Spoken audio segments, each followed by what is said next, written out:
ഒരു കാലത്ത് ക്ഷേത്ര സമാനമായ ചുറ്റുപാടുകളുടെ സമുച്ചയമായിരുന്ന തെക്കൻ തുർക്കിയിലെ ഒരു പുരാതന സ്ഥലമാണ് ഗോബെക്സി ടെപ്പ്. ഇവിടെ നിന്ന് ആദ്യ ചാന്ദ്ര സൗര കലണ്ടർ എന്ന് വിശ്വസിക്കുന്നത് കണ്ടെത്തിയിരിക്കുന്നു. ന്യൂയോർക്ക് ടൈംസ് പറയുന്നതനുസരിച്ച് എഡിൻബർഗ് സർവകലാശാലയിലെ ശാസ്ത്രജ്ഞനായ മാർട്ടിൻ സ്വെറ്റ്മാൻ കഴിഞ്ഞ മാസം പ്രസിദ്ധീകരിച്ച തന്റെ ഗവേഷണത്തിൽ ഈ കണ്ടെത്തലുകൾ പ്രഖ്യാപിച്ചിട്ടുണ്ട്. ഒരു കൽത്തൂണിൽ കൊത്തിവെച്ച ഒരു കലണ്ടർ. 12,000 വർഷങ്ങൾ കലണ്ടറിന് പഴക്കമുണ്ട്. കലണ്ടറിന്റെ പഴക്കത്തെക്കുറിച്ചുള്ള പഠനങ്ങൾ നടന്നുവരികയാണ്. ഭൂമിയിൽ ഇതുവരെ കണ്ടെത്തിയിട്ടുള്ള ഏറ്റവും പഴയ കലണ്ടറാണ് ഇത് എന്നും ഇത് തുർക്കിയിലെ ഗോബെക്സി ടെപ്പ് എന്ന സ്ഥലത്ത് നിന്നാണ് കണ്ടെത്തിയിരിക്കുന്നത് എന്നും വിവരങ്ങൾ.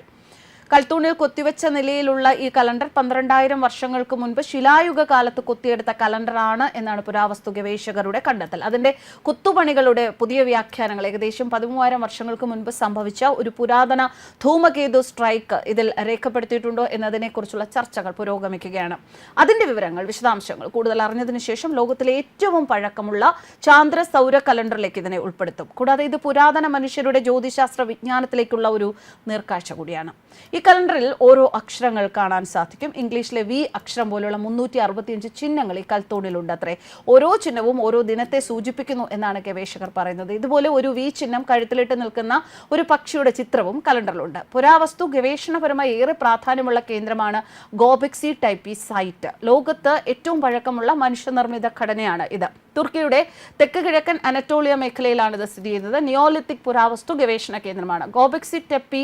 1963 അവിടെ നടന്ന ഒരു സർവേയിലാണ് ആ സൈറ്റ് ശാസ്ത്രജ്ഞരുടെ ശ്രദ്ധയിൽപ്പെടുന്നത്. 1994 പുരാവസ്തു ഗവേഷകർ അതിനെക്കുറിച്ചുള്ള പ്രാധാന്യം കൂടുതൽ മനസ്സിലാക്കുകയും അവിടെ വൻതോതിൽ ഖനനവും അതിനെ തുടർന്ന് ഖനനം ചെയ്ത് കിട്ടുന്ന വസ്തുക്കളെക്കുറിച്ചുള്ള പഠനം നടത്തുകയും ചെയ്തു. ഈ സ്ഥലത്തെ ഖനനത്തിൽ 43 വലിയ മെഗാലിത്തിക് തൂണുകൾ കണ്ടെത്തി. 250 വരെ ഇനിയും കണ്ടെത്താനുണ്ട്. 2014 മുതൽ ഇവിടുത്തെ പുരാവസ്തു പഠനം ഇസ്താംബുൾ സർവകലാശാല, Sanli Urfa museum, German archaeological institute എന്നിവരുടെ നേതൃത്വത്തിലാണ് നടക്കുന്നത്. തുർക്കിയിൽ ടോറസ് പർവ്വതനിരകളുടെ താഴ്വരയിലാണ് ഈ സൈറ്റ്.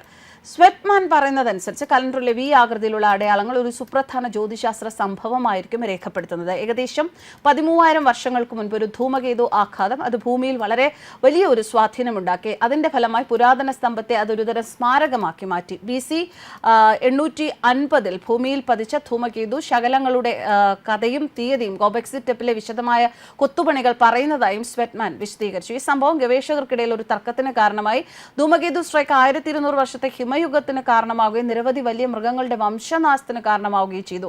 മനുഷ്യരെ സംബന്ധിച്ചിടത്തോളം ഈ വലിയ സംഭവം, വിനാശകരമായ ഈ സംഭവം ജീവിതശൈലിയിലെ മാറ്റങ്ങൾക്ക് കാരണമായി, കൃഷിയിലെ പുരോഗതിക്ക് കാരണമായി, നാഗരികതയുടെ ഉയർച്ചയ്ക്ക് വഴിയൊരുക്കുകയും ചെയ്തു. 2017 ഡോക്ടർ സ്വെറ്റ്മാൻ ഒരു അക്കാദമിക് പേപ്പറിൽ തുർക്കിയിലെ സൈറ്റുമായി ധൂമകേതുവിന്റെ ആഘാതം കണക്ട് ചെയ്തിരുന്നു.